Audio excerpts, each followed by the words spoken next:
مفهوم التشافي الشمولي اللي انا بتكلم عليه، لو انتي ما تعرفينيش ممكن تشوفي الانستجرام بتاعي، لان انا شاركت قصتي هناك ولاحظت ان في تفاعل كتير قوي من الناس عايزين تعرف اكتر عن التشافي الشمولي. ايه هو التشافي الشمولي؟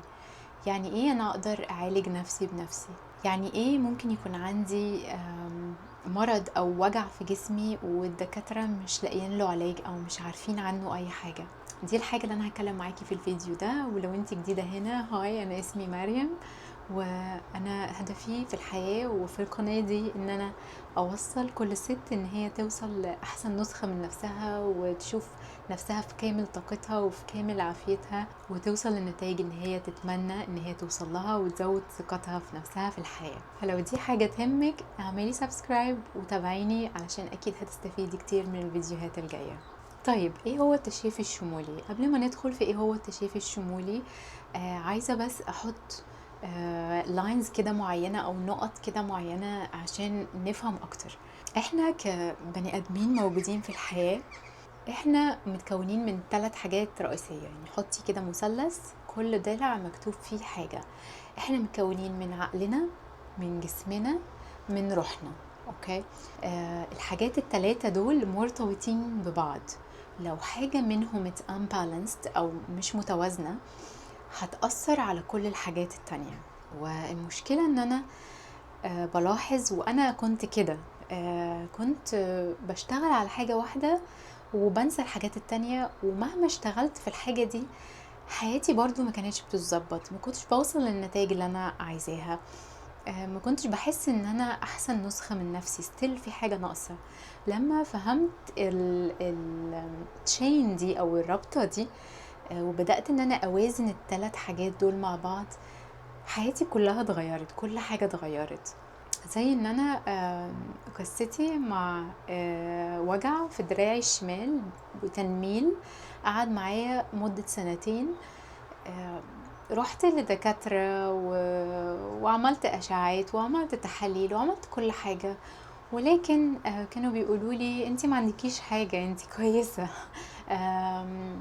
احنا مش عارفين انتي عندك ايه، خدي مسكنات وخلاص. يعني احنا كشفنا عليكي وشفنا كل حاجة، وانا غيرت اكتر من دكتور ومفيش اي نتائج، يعني خلاص خدي مسكن. وانا ساعتها الموضوع بصراحة بعد فترة ابتدى يضايقني انا شخصيا. يعني ايه ياخد مسكن؟ يعني ايه هفضل مكملة حياتي باخد مسكن؟ ليه انا دراعي في وجع وفي تنميل؟ ايه السبب؟ اكيد في سبب. ودي الحاجات اللي الطب الأكاديمي أو الدكاترة اللي في المستشفيات اللي المتعارف عليهم اللي احنا بنروح لهم ما يعرفوش حاجة عنها. زي لما كنت بشتغل مع كلاينت وقالت لي لما راحت للدكتور، الدكتور قال لها، يعني كانت بتعاني من حاجة زي اللي عندي، والدكتور قال لها اللي عندك ده احنا ما درسناهوش في كتب الطب. تخيلي ان انت تبقي موجوعة وعندك حاجة في جسمك مؤثرة عليكي، وتروحي للدكاترة ويقولوا لك احنا ما درسناش الحاجات دي، ما نعرفهاش. وللأسف هم مش بيكذبوا، هم مش غلط. الطب الأكاديمي اللي الناس الدكاترة بيتعلموه فاقد جدا حتة الشمولية، فاقد جدا الهوليستيك ابروتش اللي انا بتكلم عليه. وهو ان لما بتروحي الدكتور بأي عرض معين، الدكتور بيعالج العرض، بيعالج الحاجة اللي بتحصل لك او اللي انت حاسة بيه دلوقتي. عشان كده they end up giving you a painkiller او بيدوكي في الاخر مسكنات وخلاص. لكن الدكتور الأكاديمي مش متعلم ان هو يعالج الجسم ككل.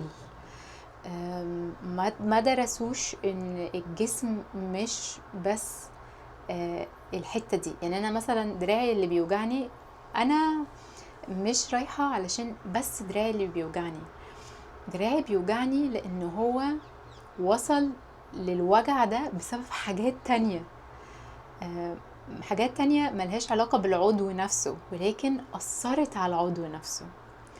وده اللي أنا وصلت له واللي فهمته لما درسته. قعدت أكتر من 2 سنين وبدأت أطبقه واشتغل مع كوتش من استراليا. ساعدتني بعد ما درست ان انا افهم اكتر عن نفسي وافهم اكتر عن جسمي وعن عقلي، وانا ليه بيجيلي وجع وتنميل ومحدش عارف انا عندي ايه. الدكاترة مش عارفين انا عندي ايه. الفكرة كلها في ان انتي تبدأي تعرفي ان الوجع ده، الألم اللي بيحصل لك ايا كان بقى، عندك صداع نصفي، عندك حساسية، عندك رش بيحصل لك في جسمك، الانزايتي اتاكس، وجع في اي حاجة بتحصل في جسمك الخارجي او في اعضائك، كل الحاجات دي ما هي الا تراكمات طاقية موجودة في جسمك، موجودة فيكي من جواكي بقالها فترة ما تفرغتش، ما دورتيش على الكور ريزن او الروت بتاع السبب بتاع المشاعر اللي ادت لل للوجع ده. فبالتالي بيبتدي يحصل لنا آلام في جسمنا. لما بنفكر بطريقة معينة، طريقة التفكير بتأدي إلى مشاعر معينة، المشاعر دي بتأدي إلى actions معينة. لما أنا أقعد فترة عندي ظروف معينة في حياتي مؤثرة عليا أنا نفسيا، وإن إحنا في مجتمعنا العربي الألم النفسي ده يعني حاجة الناس بتقولك روحي صلي واقري قرآن، وأنا على راسي الصلاة والقرآن لأن أنا كنت بصلي وبقرأ قرآن وما زلت، ولكن مش ده لوحده اللي هيخليكي تتشافي، اللي هيخليكي تخفي أو تتخلصي من الألم أو تفهمي نفسك وجسمك. الحاجات الروحانيات مهمة جدا، ولكن هي مرتبطة بحاجات تانية كتير. ما ينفعش حد بيكلم نفسه بطريقة سلبية، بيتعامل مع الناس بطريقة سلبية، مش بيفرغ طاقاته السلبية، بياكل أكل غير صحي، ما بيتحركش من مكانه، وبعدين بيروح يصلي الخمس صلوات أو بيروح الكنيسة يصلي أو بيعمل أي نوع من أنواع العبادات ويقولك ما أنا كده هخف علشان أنا بصلي. دي حاجة ودي حاجة. الروحانيات مهمة جدا، ان انت تبقي متصلة بربنا مهم جدا جدا، وان انت تصلي وان انت تقري قرآن لو انت حابة، حاجات مهمة جدا، ولكن مش دي الحاجة لوحدها اللي هتخليكي كويسة. لان كام مليون واحد موجودين دلوقتي في المستشفيات، تقدري تقولي هما مش قريبين من ربنا او ما بيصلوش او ما بيذكروش ربنا؟ لا، في ناس كتير قوي بتعمل الفروض بس بيجي لها امراض ما زالت، صح؟ ف الدين والروحانيات دي حلقة من باقي الحاجات. لما انت تقعدي فترة في حياتك عندك مشاكل بره بتأثر عليكي وعلى نفسيتك وعلى طريقة تفكيرك، كل الحاجات دي بتتخزن جواكي. كل المشاعر اللي بتحصل لو انت مش واعية ان المشاعر اللي بتحصل بره والانرجي اللي بتجيلك من مشاكل، ظروف، حاجات عائلية، مشاكل في الشغل، لو انت مش عارفة ان كل الحاجات دي بتأثر عليكي، لو مش عارفة ازاي تفرغيها وتتعاملي معاها، اللي بيحصل بعد كده بعد كتم المشاعر ان هي بتترجم في صورة ألم او مرض او وجع في الجسم مش مفهوم، مش معروف ايه سببه من ناحية الطب، محدش عارف ده ايه. بتاخديله علاج بس مش بيخف. الفكرة كلها ان انتي لازم تبقي موازنة ما بين جسمك وعقلك وروحك، التلاتة دول مع بعض. فلما انا بشتغل مع كلاينت ويكون بيعاني من حاجة زي تنميل في حتة معينة او حساسية موجودة في مكان مناخير او حساسية في الجسم او كل الحاجات دي، انا مش بروح، انا مش دكتورة عضوية، مش دكتورة اكاديمية، مش هروح اقول له خد كريم وسكن الحتة دي وهتخف وتبقى كويسة وخلاص. لا، لان لما بنروح لدكتور يخفف الحتة اللي بتوجعك ممكن تقعد فترة انت خفيتي خلاص وترجع تاني. مظبوط.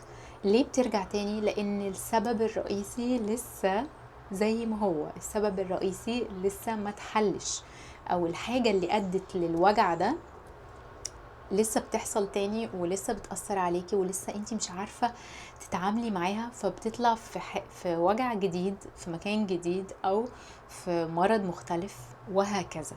فلما بيجي لي حد بيتعامل معايا علشان حاجة في جسمه بتألمه او مرض معين او عرض معين، انا مش بسكن المرض. انا دوري ان انا اشوف السبب، الكور بليفز، الظروف اللي حصلت الفترة اللي فاتت، طريقة الحياة، شكل الحياة كانت عاملة ازاي مؤخرا قبل ما يظهر المرض ده. آه هتلاقي ان كان في حاجات كتير قوي مؤثرة على الشخص ده، وده اللي كان بيحصل معايا. لان انا جالي الوجع ده بعد ما كنت بعاني من الاكتئاب فترة، وده حصل لي بسبب ان انا كان عندي ظروف في العيلة مع جوزي، بسبب ان جوزي حصل له حادثة وان هو اثرت عليه وعلى حياته وعلى صحته، وبالتالي حياتنا كلها اتغيرت واتلخبطت.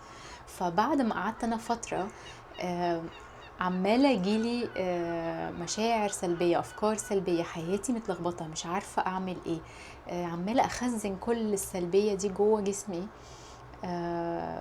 جالي ساينز كتير، لان قبل ما بيجي مرض كبير او حاجة كبيرة بيجيلك اشارات صغيرة، زي مثلا انت يبتدي يجيلك صداع كتير، او يبتدي مثلا تبتدي مش بتعرفيش تنامي بالليل، او مثلا شهيتك تتفتح ناحية اكل معين بطريقة معينة، يبقى عندك emotional eating، يعني بتاكلي غلط علشان عندك مشاعر معينة بتفرغي فيها الطاقة دي بطريقة الاكل دي.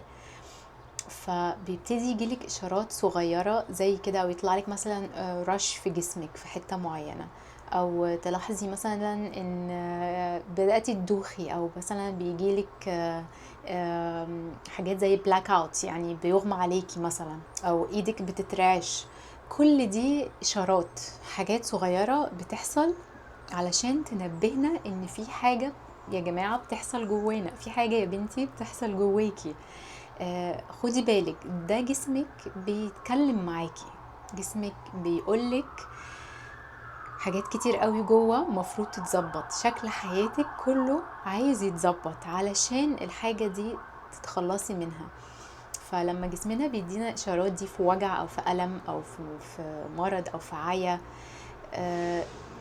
ده حاجة مفروض احنا نشكر ربنا عليها، لان دي الطريقة اللي جسمنا بيدينا بيها الارم، يعني بيقول لنا هي في حاجة هنا لازم تشتغلي عليها.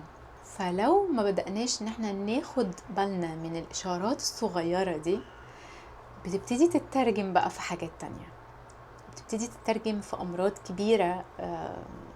يعني الناس اللي بيجيلها كانسر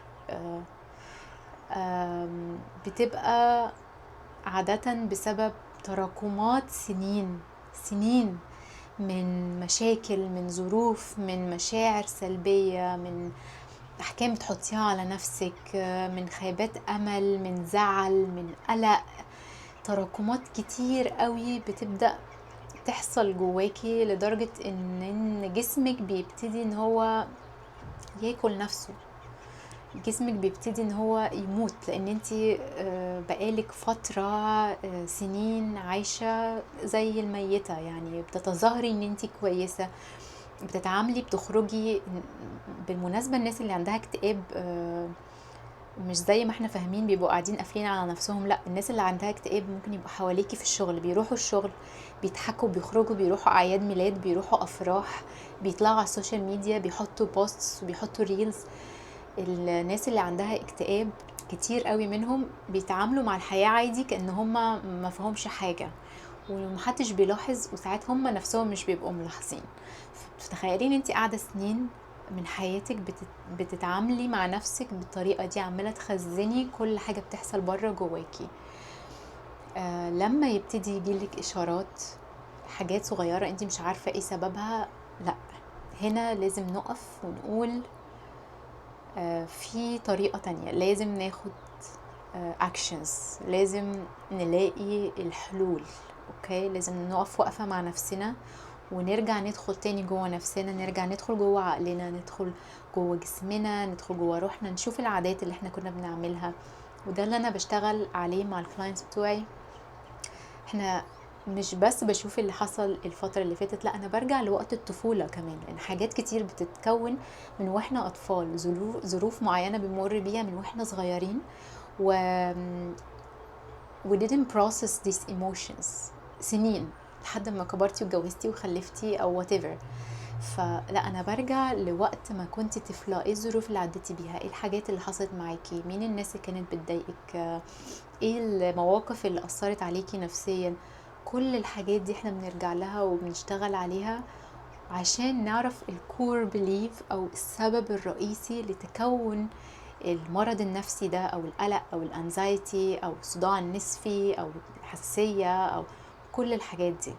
ده هو مفهوم التشافي الشمولي باختصار، ان انتي لازم تشتغلي على عقلك، افكارك، جسمك، طريقة اكلك، ومشاعرك وروحانياتك. التلاتة دول لازم يتربطوا مع بعض. فأتمنى يكون الفيديو فادك، وأتمنى يكون بقى عندك فكرة أكبر عن إيه هو التشافي الشمولي. لو عندك أي أسئلة ياريت تحطيها في الكومنتس، وأنا هشوف أسئلتكم وهرد عليها على قد ما أقدر. ولو عندك أفكار أو عايزاني أتكلم في حاجة أكتر بالتفصيل في الفيديوز الجاية ياريت تقوليلي عليها. ولو الفيديو فادك، ولو انت حابة تكوني احسن نسخة من نفسك وتفهمي اكتر نفسك وجسمك وتتشافي، ياريت تعملي سبسكرايب عشان تدعميني وعلشان اكمل اعمل لكم فيديوهات اكتر وافيدكم اكتر. اشوفكم على خير في الفيديو الجاي. باي باي.